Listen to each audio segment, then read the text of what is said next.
Hay un principio narrativo que los grandes escritores de sagas entienden y los mediocres ignoran. El regreso al punto de partida nunca puede ser igual que la salida. Harry Potter regresa a Privet Drive después de su primer año en Hogwarts con algo que no tenía cuando se fue. Y esa algo cambia absolutamente la naturaleza del número 4 de Privet Drive, aunque la casa sea exactamente la misma. Lo que ha cambiado es Harry. Sabe quién es, sabe a dónde pertenece, sabe que tiene amigos y que tiene una historia y que en septiembre regresará al único lugar que puede llamar hogar. Privet Drive es ahora un paréntesis, no una condena. Eso hace que todo sea diferente. Rowling captura esta diferencia con una economía narrativa que admira. El verano en Privet Drive, en el segundo libro, tiene una textura distinta a la del primero. Harry ya no está aplastado por la ignorancia de lo que es. Está contenido por la espera de lo que viene. Los Dursley son exactamente igual de horribles, exactamente igual de ordinarios, exactamente igual de incapaces de ver al niño que tienen delante. Pero Harry los ve desde una distancia diferente. No los odia, casi los compadece, en la manera en que se compadece a las personas demasiado pequeñas para entender su propia pequeñez. El verano es un ejercicio de represión. Harry no puede practicar magia fuera de Hogwarts, lo cual los Dursley no saben, pero que en cualquier caso es la regla. No ha recibido correspondencia de Ron ni de Hermione en todo el verano, lo cual le pesa más de lo que admite. Y los Dursley han confiscado todos sus libros y su varita y su Nimbus 2000, guardados bajo llave en el armario bajo las escaleras.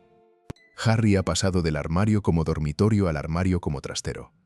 El progreso es irónico y Rowling no necesita subrayarlo. El momento en que Dobby aparece en el cuarto de Harry Potter es uno de los más sorprendentes de la saga y uno de los más perfectamente ejecutados. La habitación de Harry es pequeña y sus posesiones son escasas, y el elfo doméstico que está sentado en la cama no es una aparición que ningún sistema de categorías que Harry tenga pueda clasificar fácilmente. Dobby, orejas de murciélago y ojos enormes como faros, y una cara de túnica de saco de patatas, y una emoción tan grande que lo tiene al borde del llanto permanente. Dobby ama a Harry Potter. Dobby está aquí para salvarle la vida. Dobby insiste en que Harry Potter no debe regresar a Hogwarts. La personalidad de Dobby es una de las creaciones más complejas de toda la saga disfrazada de su propia aparente sencillez.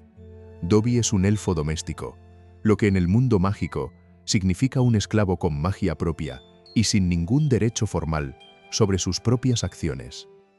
Los elfos domésticos están atados a sus familias amos a través de una magia que Rowling irá explorando cada vez con más profundidad ética a medida que avanza la saga.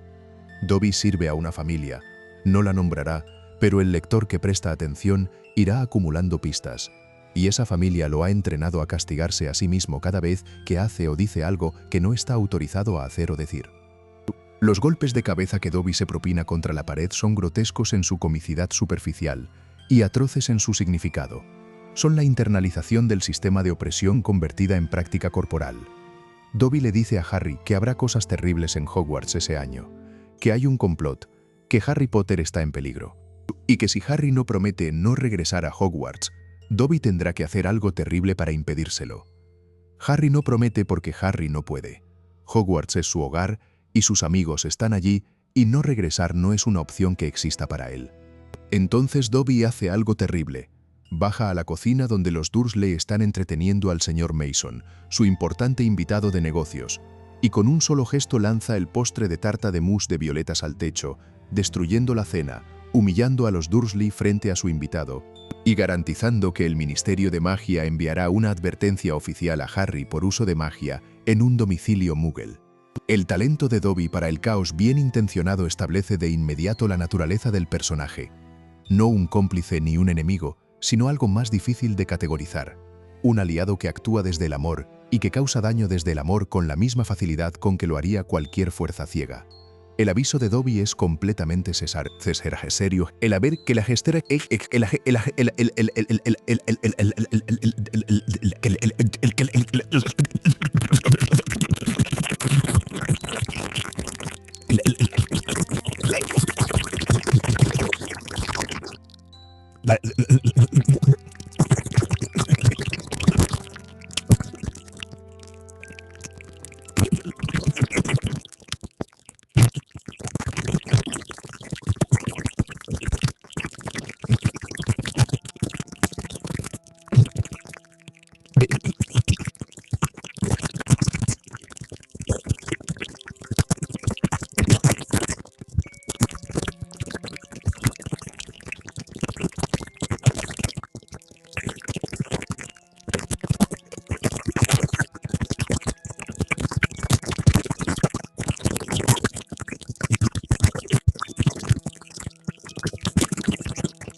Ambas cosas son igualmente verdad. Si hay una escena que condensa todo lo que los Weasley representan en la saga, es la noche en que Fred, George y Ron llegan volando en el coche encantado de su padre para rescatar a Harry de Privet Drive.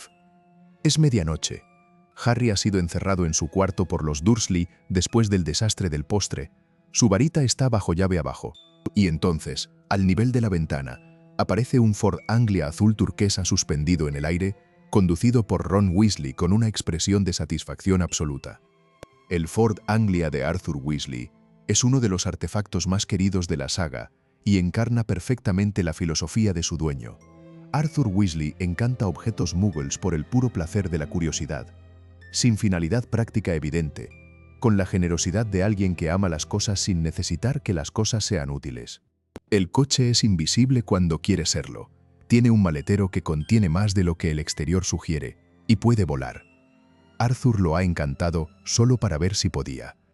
Esta frase define a Arthur Weasley, el hombre que hace cosas porque las cosas son interesantes, que ve en los objetos muggles no herramientas sino maravillas, que tiene una relación con el mundo físico que es fundamentalmente la del deleite.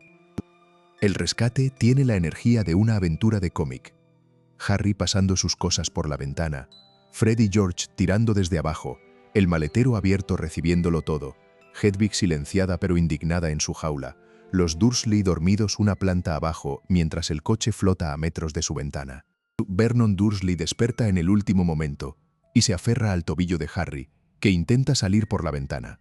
Pero Fred y George y Ron dan gas, y Harry y Vernon se separan, y el coche sube y la noche se abre, y Privet Drive queda atrás.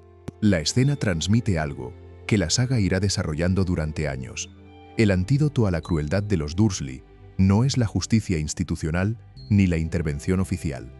Es la aparición de personas que se preocupan, que actúan desde el afecto, que vuelan en coche de noche porque su amigo está encerrado, y porque eso es lo que se hace cuando tu amigo está encerrado.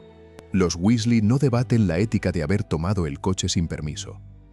Simplemente van. La madriguera de Burrow, la casa de los Weasley, es uno de los lugares más memorables de toda la saga y una de las descripciones de hogar más completas y más honradas que la literatura juvenil ha producido. No es una casa bonita, no es una casa ordenada, no es una casa que obedece las leyes de la física muggle o de la arquitectura convencional. Es una casa que claramente ha sido parcheada y añadida y remendada a lo largo de décadas por personas que necesitaban más espacio y no siempre tenían los medios para conseguirlo de manera convencional, de modo que han usado lo que tenían, que era magia y amor, y un sentido del humor robusto sobre la precariedad. La casa se sostiene por la magia. Literalmente, no hay otra explicación para por qué no se ha caído. Los pisos son ligeramente torcidos. Las habitaciones son demasiado pequeñas para el número de personas que las ocupan. El jardín tiene un gnomo debajo de cada piedra que hay que desenredar regularmente lanzándolos por encima de la valla, lo cual toda la familia hace con la eficiencia desganada de quienes han hecho esta tarea un número incalculable de veces. La cocina, donde los platos se lavan solos y el desayuno se prepara sin nadie prestándole atención consciente, tiene la calidez de los lugares donde la gente come junta regularmente y sin pretensiones. Molly Weasley ocupa el centro de la madriguera con la autoridad tranquila de alguien que ha criado 7 personas en este espacio y sabe exactamente cómo funciona cada cosa y a quién le toca cada responsabilidad. La recepción que da a Harry es característica, la mezcla exacta de bienvenida genuina y reproche leve hacia Ron y los gemelos por haber tomado el coche sin permiso, administrada simultáneamente, sin que la una interfiera con la otra. Molly Weasley puede regañar a 3 hijos y darle la bienvenida a uno de sus invitados en el mismo aliento porque lleva décadas practicando el multitasking emocional. Harry en la madriguera es uno de los momentos más emocionalmente ricos de la saga, porque es la primera vez que Harry está en un hogar real, no en el hotel de los Dursley que lo tolera, sino en un lugar donde alguien lo ha esperado, donde hay un desayuno que se hace pensando en que él estará allí, donde el ruido y el caos son la textura del afecto en lugar de una amenaza. La madriguera está llena de cosas, de fotos de la familia en las paredes, de publicaciones del Ministerio de Magia que Arthur colecciona, de ropa que Molly teje con una aguja encantada, de los calendarios de los distintos hijos que señalan dónde está cada uno. Es la arquitectura del cuidado, Cada cosa en la casa es evidencia de que alguien pensó en alguien. Gilderoy Lockhart, el nuevo profesor de defensa contra las artes oscuras, es uno de los personajes más perfectamente construidos como crítica social de toda la saga. Rowling lo usa para hacer algo narrativamente arriesgado. Crear un antagonista que no es oscuro ni malévolo, sino simplemente fraudulento, y demostrar que el fraude puede ser tan dañino como la maldad directa, precisamente porque se disfraza de brillo. Lockhart aparece primero en Flourish y Bloods, la librería de Diagon Alley, donde está firmando ejemplares de sus memorias y de su colección completa de obras, que resulta ser exactamente la lista de libros requeridos para el curso de defensa contra las artes oscuras de ese año. El conflicto de interés es evidente. Lockhart lo hace evidente sin ninguna incomodidad, porque no reconoce la categoría de conflicto de interés como algo que le aplique. Él es famoso. Su fama es, a sus ojos, justificación suficiente de todo lo que hace y de todo lo que afirma haber hecho. El pelo perfectamente ondulado, los dientes perfectamente blancos, los trajes de color turquesa y lila que coordinan con los ojetes de sus botas, la sonrisa que se enciende para los fotógrafos con la rapidez y la exactitud de un interruptor. Lockhart es la forma en que el mundo mágico celebra a sus celebrities. Y Rowling está usando su personaje para hacer una pregunta muy específica sobre la naturaleza de la fama. ¿Qué significa ser famoso en un mundo donde la fama se construye con palabras en papel? ¿Quién verifica las historias que cuentan los famosos sobre sí mismos? El mundo mágico tiene su prensa, tiene sus fotógrafos, tiene su mercado editorial, y ninguno de estos sistemas tiene mecanismos para distinguir entre el héroe auténtico y el charlatán brillante que sabe cómo contar una historia heroica. Lo que Lockhart ha hecho en realidad, lo que Rowling revela gradualmente, pero que cualquier lector atento puede ir adivinando, es encontrar a magos modestos que realizaron hazañas genuinas, arrancarles el recuerdo de esas hazañas con la magia del encanto del olvido, y publicar las hazañas como propias. Es un ladrón de historias. Roba lo único que la magia del recuerdo puede robar: la experiencia vivida, la memoria que constituye la identidad. Y lo hace por vanidad pura, no por ningún objetivo maligno particularmente sofisticado. Lockhart es el más peligroso de los villanos menores, el que daña sin malicia porque ni siquiera considera la posibilidad de que lo que hace sea dañino. La escena en Flourish y Bloods condensa varios hilos narrativos en un solo espacio. Está el primer encuentro cara a cara entre Harry y Draco Malfoy fuera de Hogwarts, con Lucius Malfoy presente en el escenario y su función en el mundo de los Malfoy visible de inmediato. El padre como modelo del hijo, el dinero y el apellido como las únicas categorías que importan. El desprecio por los Weasley expresado con la frialdad clínica de alguien que ni siquiera necesita alzar la voz para humillar. La dinámica entre Lucius Malfoy y Arthur Weasley en esta escena es uno de los momentos más ricos de la saga en términos de política de clases. Lucius Malfoy, con su cabello rubio y su bastón de plata, mira a Arthur Weasley con la comisura de los labios apenas curvada en una dirección que en otra cara sería desprecio, pero que en él es simplemente el reconocimiento neutral de la distancia que los separa. Arthur Weasley, con su maletín remendado y sus robes ligeramente fuera de moda, le sostiene la mirada con la dignidad de alguien que no necesita el dinero de nadie para saber quién es. La tensión entre ellos no es violenta, es estructural. Es la tensión entre dos maneras completamente incompatibles de entender qué hace valiosa a una persona. Y en el medio de esta tensión, Ginny Weasley recibe de Lucius Malfoy el comentario más cortante sobre sus notas usadas de segunda mano, y Arthur Weasley explota de una manera que es casi tierna en su rareza. Arthur Weasley, el hombre más tranquilo de la saga, pierde la compostura ante la humillación de su hija. No porque el comentario sea falso. Los libros de Ginny sí son usados, porque los Weasley no pueden permitirse libros nuevos, sino porque la forma en que Malfoy lo dice convierte la pobreza en vergüenza, y Arthur Weasley tiene muy claro que la pobreza no es vergüenza, que convertirla en vergüenza es una operación de poder, no una descripción de la realidad. Harry y Ron llegan tarde a la estación King's Cross. La barrera del andén 9 3/4 no se abre. Han intentado cruzarla y han golpeado el muro de ladrillo como cualquier persona mugle. No hay entrada. El tren sale sin ellos, y delante de ellos está el Ford Anglia de Arthur Weasley, que tiene llaves, que puede volar y que tiene a Hogwarts al norte. La decisión de tomar el coche es una de las más típicamente Ron y Harry de la saga. No es exactamente impulsiva, porque deliberan brevemente, pero el tiempo que dedican a la deliberación es proporcional al tiempo que les costaría encontrar una alternativa mejor, que es casi ninguno. La lógica es inapelable si no te detienes a pensar en las alternativas. Hogwarts está allí, el coche puede llegar allí, los profesores sabrán qué hacer cuando lleguen. El viaje tiene la energía de la aventura adolescente, el coche en la noche, las nubes abajo, las estrellas arriba, los dos amigos con los pies en el salpicadero comiendo caramelos robados de la guantera. Y luego todo sale mal con la eficiencia particular de las cosas que salieron razonablemente bien hasta que dejaron de hacerlo. El coche empieza a fallar al aproximarse a Hogwarts. El motor tose. El encantamiento de invisibilidad parpadea. Y en el momento final, cuando el coche aterriza en el árbol Whomping Willow, el sauce boxeador plantado en los terrenos de Hogwarts con la específica propiedad de atacar a todo lo que se acerca a él.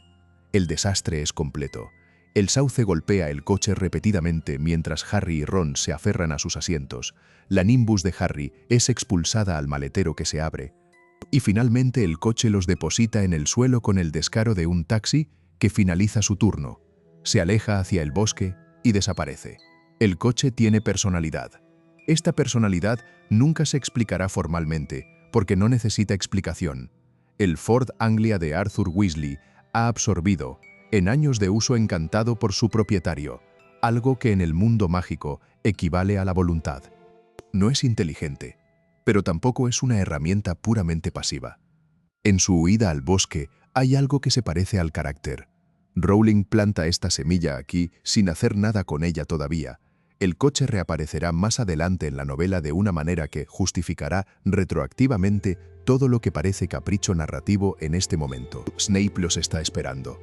Por supuesto que Snape los está esperando. Snape siempre parece estar esperando en el lugar equivocado para ellos, con la información correcta para usarla en el momento menos conveniente. El periódico de la mañana, el Daily Prophet, tiene una foto del Ford Anglia sobrevolando Londres en primera plana. El Ministerio de Magia ha enviado una carta. La escuela sabe exactamente lo que ocurrió, y cuándo ocurrió, y el alcance del desastre. La escena de Snape, leyendo el artículo del Prophet a Harry y Ron, con la satisfacción apenas disimulada de alguien que ha esperado este momento toda su vida adulta, es perfecta en su complejidad. Snape no grita. Snape no necesita gritar. Snape tiene esa capacidad de los profesores más efectivamente terribles de hacer que la descripción neutral de los hechos suene más condenatoria que cualquier explosión de ira. Aquí tenemos, dice, con su voz más llana y más peligrosa, una foto del coche encantado de Arthur Weasley sobrevolando la ciudad de Londres. Una pausa. En primera plana, McGonagall llega. La gravedad de la situación se establece. Harry y Ron han violado el estatuto del secreto. Han tomado un vehículo sin permiso. Han puesto en peligro a varios muggles que los vieron. Las consecuencias podrían ser graves.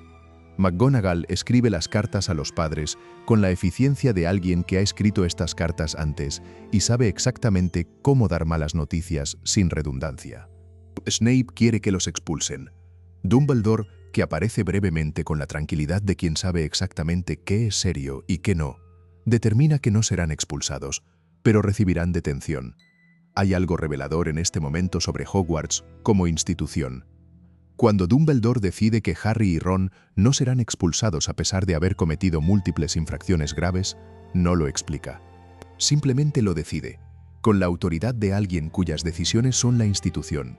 Snape, que quiere la expulsión con una intensidad que sugiere motivos personales, tiene que aceptarlo. La jerarquía institucional de Hogwarts funciona de arriba hacia abajo, y Dumbledore es el arriba. Esta es la primera vez que el lector ve claramente que Dumbledore es el escudo entre Harry y las consecuencias institucionales de sus propias decisiones, y que esa función tiene un coste que Dumbledore sabe que pagará eventualmente. El año escolar en Hogwarts comienza con la normalidad relativa que la saga establece como su ritmo de base. Clases, Quidditch, la dinámica de tres amigos que se han pasado el verano separados y están reintegrándose en la rutina compartida. Y luego, durante una fiesta de Halloween, Harry escucha algo que nadie más escucha. Una voz, en las paredes. Una voz que dice cosas que deberían ser imposibles, que quiere matar, que tiene hambre de hace mucho, que es hora. La voz se mueve a través de las piedras del castillo de una manera que no debería ser posible. Las paredes no transmiten voces, no en ese sentido, no con esa claridad. Y Harry la sigue, dejando a Ron y a Hermione atrás en la fiesta, subiéndose por escaleras y corriendo por pasillos guiado por algo que solo él puede oír. Y encuentra el mensaje en la pared. La cámara de los secretos ha sido abierta. Los que posean sangre impura, cuidado. Escrito en lo que parece ser sangre. El gato de Argus Filch, el señor Norris, colgando rígido de un candelabro por la cola. No muerto, petrificado, pero completamente inerte, congelado en el momento del ataque. La escena tiene la estructura del horror porque eso es lo que Rowling está construyendo. El segundo libro es considerablemente más oscuro que el primero, en el sentido de que el peligro es más inmediato y la amenaza más corporal. Los estudiantes empezando a ser atacados. Un mensaje que habla de sangre impura y de muerte. Y Harry, parado frente al mensaje con sus dos amigos, descubriendo que Filch ha llegado y que a los ojos de Filch, con su gato inmóvil y su odio a Harry acumulado en meses de detenciones, la escena tiene un aspecto muy específico, el de la culpabilidad. La voz en las paredes que solo Harry escucha establece de inmediato una de las líneas de misterio más perturbadoras del libro. ¿Por qué solo Harry puede oírla? Es una pregunta que tiene una respuesta, pero la respuesta no llegará hasta el final del libro, y cuando llegue cambiará retroactivamente todo lo que Harry ha pensado sobre sí mismo. Las clases de defensa contra las artes oscuras con Lockhart son una serie de desastres pedagógicos ejecutados con tal aplomo que los estudiantes tardan semanas en darse cuenta de que no están aprendiendo nada. El problema no es que Lockhart sea malicioso con sus alumnos. El problema es que Lockhart es genuinamente incompetente en todo lo que afirma ser competente, y que la incompetencia disfrazada de espectáculo produce confusión donde debería producir conocimiento. El examen de sus fotos en el primer día. Lockhart distribuyendo cuestionarios sobre su color favorito, su mayor logro, su tipo ideal de brujo. Establece el tono. Este es un hombre para quien ser enseñado y ser celebrado son la misma cosa, que confunde la admiración de sus alumnos con la transferencia de conocimiento. El episodio con los Cornish Pixies es la demostración definitiva de lo que yace bajo la fachada. Cuando los Pixies escapan de la jaula y causan caos total en el aula, el encantamiento que Lockhart intenta para contenerlos rebota en su propia varita y lo deja sin efectos, y huye al despacho mientras Harry, Ron y Hermione se encargan ellos solos del problema. Este momento importa más de lo que parece en superficie porque establece una verdad que la saga irá confirmando. Los mejores maestros de la saga son los que tienen verdadera habilidad y pueden demostrarla. Lupin, McGonagall, Dumbledore en sus momentos de enseñanza directa. Los peores son los que tienen poder institucional sin la sustancia que debería justificarlo. Lockhart es la versión extrema de algo que existe en cualquier institución, la persona que ha ascendido por razones distintas a la competencia en lo que se supone que debe hacer. Hermione, que durante todo el primer año fue la defensa intelectual más confiable del grupo, es en este segundo año particularmente vulnerable a los encantos de Lockhart, precisamente porque su criterio de evaluación habitual, el libro, el examen, el récord publicado, señala a Lockhart como lo que dice ser. Hermione lee sus libros. Los libros dicen que hizo estas cosas. Hermione cree los libros porque siempre ha podido creer los libros. Este es el año en que Hermione aprende que los textos pueden mentir y que la verdad requiere una epistemología más compleja que la confianza en lo impreso. El club de duelo que Lockhart organiza, con Snape como asistente involuntario que termina siendo el único que sabe lo que está haciendo, es el escenario de uno de los momentos más significativos del libro, el momento en que Harry habla en Parcel. Draco Malfoy invoca una serpiente durante el duelo. La serpiente se dirige hacia Justin Finch Fletchley, un muggle nacido, un sangre sucia, en el lenguaje de los prejuicios mágicos. Y Harry hace algo instintivo. Le habla a la serpiente. Le dice que se detenga. En el lenguaje de las serpientes, el Parcel, el idioma que solo unos pocos magos en la historia han podido hablar, Harry dice a la serpiente que no ataque. El problema es que nadie en la sala escucha lo que Harry dice. Lo que la sala escucha es el sibilante lenguaje de las serpientes, indistinguible para los oídos humanos del tipo de comunicación que los Muggle nacidos han escuchado asociar toda su vida con el oscuro arte de la doma de serpientes, con Salazar Slytherin, con el Señor Tenebroso. Y lo que la sala ve es que Harry, Cuando la serpiente se dirige hacia un estudiante muggle nacido, parece estar dándole instrucciones. La reacción de la escuela es inmediata y completamente comprensible, dado lo que la escuela ha visto y oído. Si Harry habla Parcel, si Harry puede comunicarse con las serpientes, si eso coincide con el inicio de los ataques contra los hijos de muggles, las conclusiones se encadenan con la lógica inexorable del pánico. Harry, que ha pasado la mayor parte de su vida mágica siendo el niño que sobrevivió a Voldemort, el héroe involuntario, el favorito de la fama, ahora es el sospechoso. La misma comunidad que lo celebraba ahora lo mira de lado. El mismo mundo que lo recibió con admiración ahora está dispuesto a creer lo peor de él. Este movimiento narrativo, de favorito a sospechoso, del heroísmo pasado que se convierte en evidencia de amenaza presente, es uno de los más sofisticados de la saga. Rowling está haciendo algo muy específico con la fama y con el prejuicio. Está demostrando que la comunidad que construyó a Harry Potter en héroe puede construir a Harry Potter en villano con la misma facilidad y por los mismos mecanismos. La fama es una narrativa que la comunidad aplica a una persona. Cuando la narrativa cambia, la persona queda atrapada en el espacio entre lo que fue y lo que se dice que es. Las palabras sangre sucia aparecen en el libro primero en Diagonally, en la boca de Draco Malfoy, como el reflejo automático de una ideología que ha absorbido sin elegirla. En el libro 2, Sangre Sucia se convierte en política activa. Alguien o algo está atacando a los hijos de muggles en Hogwarts, y la Cámara de los Secretos, de la que nadie sabe con certeza que existe, que ha sido abierta, que contiene algo que puede petrificar, se convierte en el vector de una limpieza étnica en miniatura. Rowling está escribiendo sobre el prejuicio racial con una transparencia suficiente para que los lectores adultos lo reconozcan y con una distancia fantástica suficiente para que los lectores jóvenes lo absorban sin que su aparato de defensa habitual se active. Sangre sucia es el insulto que los puristas usan para los magos de ascendencia muggle. Y la lógica que hay detrás, que la magia de sangre pura es de alguna manera superior, que la mezcla con los no magos contamina, es exactamente la lógica de cualquier ideología de supremacía que la historia del siglo XX ha producido en abundancia devastadora. La pregunta que la saga está empezando a hacer, y que irá elaborando durante los libros siguientes, es: ¿cuál es el origen de este prejuicio? ¿Tiene alguna base en la realidad del mundo mágico? ¿O es puramente una construcción de poder? La respuesta que la saga irá dando, a través de Hermione, que es muggle nacida y es la maga más competente de su generación, a través de Voldemort, que es el mismo muggle nacido por parte de padre, aunque haya construido toda su identidad sobre el odio a los muggle nacidos, a través de Harry, que tiene sangre mixta y cuya madre era muggle nacida. Es que el prejuicio de sangre pura es una mentira de poder, una narrativa que los ricos y establecidos usan para mantener su posición frente a los que amenazan con desplazarlos por mérito. La petrificación de los estudiantes de sangre impura no es solo un ataque criminal, es el símbolo de lo que el discurso del odio produce cuando se le da poder.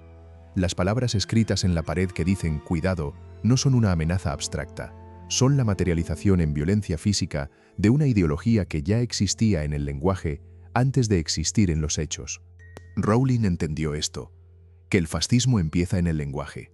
Uno de los patrones más consistentes de la saga es la distinción entre el conocimiento que salva y el conocimiento que destruye, y entre quienes buscan el primero y quienes instrumentalizan el segundo. Hermione Granger, que desde el primer año ha sido la defensora de los libros como fuente de verdad, empieza en el segundo año a entender que el conocimiento que necesitas no siempre está disponible, que los sistemas de restricción del acceso al conocimiento son sistemas de poder, y que a veces ser la persona más preparada académicamente del grupo significa ser la primera en reconocer los límites de la preparación académica. La investigación sobre la Cámara de los Secretos lleva a Hermione a la sección restringida de la biblioteca, o más cerca de ella de lo que los primeros años suelen estar, y a los límites de lo que el sistema educativo considera saber válido. Los libros sobre la Cámara no existen en los estantes ordinarios, o no están actualizados, o lo que está disponible es deliberadamente incompleto, como si la institución tuviera un interés en mantener cierta ignorancia sobre ciertos temas. Hermione, que ha construido su identidad en gran medida sobre el acceso privilegiado al conocimiento formal, encuentra en el segundo año el primer obstáculo que ese sistema de conocimiento no puede resolver por sí solo. La poción multijugos La solución que Hermione propone para descubrir quién abre la cámara está en un libro de la sección restringida. Requiere ingredientes que no están en la farmacia ordinaria. Y su preparación es técnicamente más compleja que cualquier cosa que un segundo año debería poder hacer. Hermione lo hace de todas formas. En el baño de chicas fuera de servicio, sobre los lavabos de Myrtle la Llorona. Myrtle Warren. Myrtle la Llorona es una figura que en superficie parece cómica y que en profundidad es una de las más trágicas de la saga. Una fantasma adolescente que ocupa el baño de chicas fuera de servicio, que llora con la intensidad de alguien que tiene todo el tiempo del mundo para llorar, porque tiene literalmente todo el tiempo del mundo. Sus sollozos son parte del paisaje sonoro del segundo piso. Los demás estudiantes la evitan porque llorar cerca de ella tiene el efecto de hacer que empiece a llorar más fuerte, lo cual es molesto. Lo que Myrtle es, detrás del recurso cómico, es el fantasma de una estudiante muggle nacida que murió en Hogwarts en circunstancias que nadie ha investigado adecuadamente, porque la cultura de esa época en el mundo mágico no consideraba que la muerte de una chica muggle nacida mereciera investigación exhaustiva. Myrtle es la víctima del mismo sistema de prejuicio que está atacando a los estudiantes en el presente narrativo. Y su presencia en el baño que esconde la entrada a la Cámara de los Secretos, que ella encontró el día en que murió, es la conexión que la saga usa para enlazar el pasado y el presente del odio de sangre pura. La relación que Harry desarrolla con Myrtle en el segundo libro, tratarla con la gentileza básica que nadie más le ofrece, escuchar sus quejas sin cortarlas, reconocer su existencia, es uno de los patrones de comportamiento de Harry que la saga usa sistemáticamente para establecer su carácter moral. Harry trata con dignidad a los que el sistema ha convertido en invisibles. A los elfos domésticos, a los que el mundo mágico ha clasificado como inferiores. No por programa ideológico, sino por instinto. El instinto de alguien que sabe lo que es ser invisible y no puede ignorar la invisibilidad de otros. Harry encuentra el diario de Tom Riddle en el baño inundado. Un diario de 50 años de antigüedad con las páginas en blanco, sin aparente valor o significado, descartado entre la basura del baño destrozado. Harry escribe en él. El diario responde. Este es el primero de los horrocruxes que Harry encuentra, aunque no sepa todavía lo que es un horrocrux ni que esa palabra exista. El diario es un fragmento del alma de Tom Riddle preservado en un objeto, capaz de comunicarse, capaz de mostrar recuerdos, capaz de actuar en el mundo. Rowling está depositando aquí la semilla de la trama más grande de la saga. Los horrocruxes, la inmortalidad de Voldemort, la naturaleza de lo que Harry tendrá que hacer en el libro 7, sin que el lector de primera vez tenga ninguna manera de reconocerla como tal. Tom Marvolo Riddle, tal como se presenta en el diario, es brillante, encantador, articulado, completamente convincente en su narrativa de sí mismo como estudiante inocente y atrapado en circunstancias injustas. Lo que le muestra a Harry en su recuerdo es la versión de los hechos de 50 años atrás, que mejor le sirve a sus propósitos presentes. Harry, que tiene 11 años y acaba de recibir meses de trauma, y que confía en el diario porque el diario es el primero en escucharle sin juzgarle, absorbe la narrativa de Tom Riddle con la vulnerabilidad específica de alguien que finalmente encuentra un interlocutor que parece entenderle. El diario de Tom Riddle es el primer objeto de la saga en el que Rowling explora directamente la manera en que el mal puede presentarse como amistad, como comprensión, como el alivio de ser finalmente escuchado. Harry está siendo manipulado. La manipulación funciona porque Harry está solo. Sus amigos están preocupados, el año escolar es difícil, la sospecha de la comunidad pesa. Y el diario le ofrece exactamente lo que necesita: atención, validación, la sensación de que alguien le cree. El manual del abuso emocional no cambia dependiendo de si el que manipula es un hombre o un fragmento de alma en un cuaderno. El segundo libro de Harry Potter es el menos favorito de muchos lectores habituales de la saga, precisamente porque es el que más directamente hace lo que los mejores libros de la saga hacen. Usa la fantasía para hablar de cosas reales con una precisión que el realismo no podría alcanzar sin volverse panfletario. La Cámara de los Secretos habla del prejuicio de sangre, de la manera en que los sistemas institucionales protegen la ignorancia de sus propias historias oscuras, de cómo el trauma no elaborado se convierte en violencia futura, de cómo los sistemas que afirman proteger a los vulnerables pueden ser exactamente los sistemas que los colocaron en vulnerabilidad. Habla del diario como metáfora de la manipulación emocional. Habla de cómo el pasado de una institución vive en sus paredes, aunque la institución prefiera no verlo. En estas 9 primeras secciones del libro, Rowling ha establecido todos los ingredientes de la trama mayor. El mensaje en la pared, la voz en los pasillos, el diario de Tom Riddle, la ideología de sangre pura como el motor del conflicto, la cámara como el símbolo de lo que Hogwarts no quiere saber sobre sí misma, y ha establecido también el patrón de carácter que va a gobernar la segunda mitad. Harry como el que escucha voces que nadie más escucha, como el que puede hablar un idioma que hace que todos a su alrededor sientan miedo, como el que tiene que encontrar la verdad sobre sí mismo en el centro de un año en que todo el mundo está dispuesto a creer lo peor de él. El héroe que nadie cree es uno de los patrones narrativos más antiguos de la cultura humana. Rowling lo usa aquí para hacer algo más específico, mostrar que la misma capacidad que aísla a Harry, escuchar la voz de la serpiente hablar en Parcel, es la capacidad que va a necesitar para salvar a quienes lo acusan. El don y el estigma son la misma cosa. Eso es lo que la Cámara de los Secretos tiene para decirle a Harry sobre sí mismo, y lo que Harry todavía no sabe que necesita escuchar. Hay un personaje secundario en Harry Potter cuya función narrativa es más sofisticada de lo que su aparente ligereza sugiere. Arthur Weasley, el padre de la familia, el funcionario del ministerio en la oficina de uso abusivo de artefactos muggles, el hombre que encanta coches y colecciona enchufes y pregunta qué es exactamente lo que hacen los Rubber Ducks. Arthur Weasley representa en la saga una posición política que Rowling toma muy en serio. La política de la curiosidad como antídoto al prejuicio. El mundo mágico tiene 2 maneras básicas de relacionarse con el mundo muggle. La primera es la de los puristas de sangre.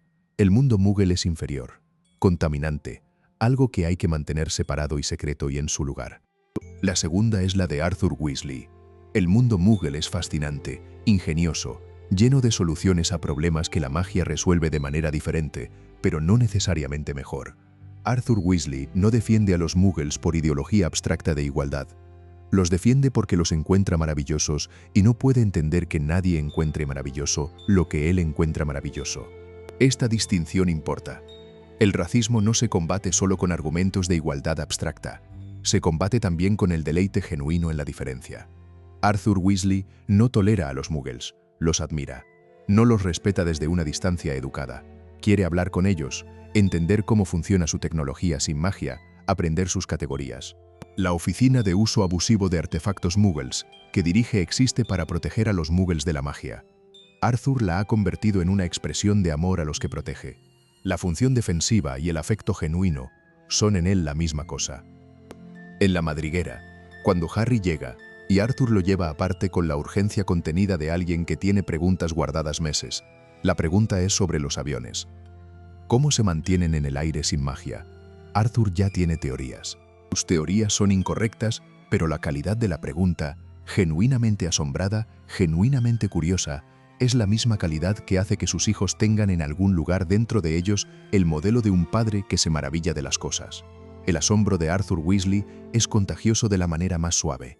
No impone nada, simplemente existe y calienta lo que está cerca. El Quidditch del segundo año tiene 2 momentos que merecen atención.